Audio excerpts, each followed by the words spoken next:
Yeah, I'll just to give a bit of context, Ian.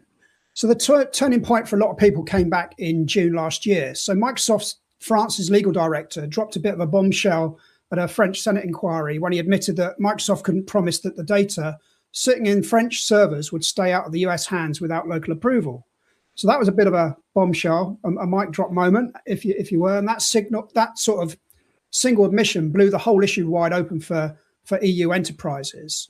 So we saw things in the news like France ditching any US-based unified communication service in favor of their own. So they've created this one called Visio, dropping Microsoft Teams and Zoom. They said, we don't want that.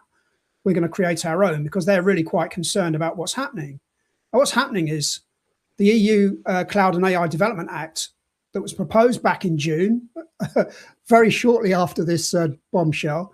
Brussels wrote this to fix that sort of foreign access problem. So they created this 4-level framework for cloud security, so buyers can sort of get some understanding as to the amount of foreign risk they're inheriting or they're taking on.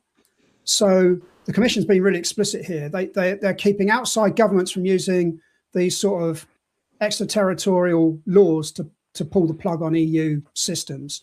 So it's really putting a big blocker on things. And I think this is what's going to happen, is we're going to have a lot of EU companies that will just be putting the brakes on things. This move fast and break things mentality in the US, which is great for software development, has hit this bit of a brick wall called legal and legislative, if I can say that correctly.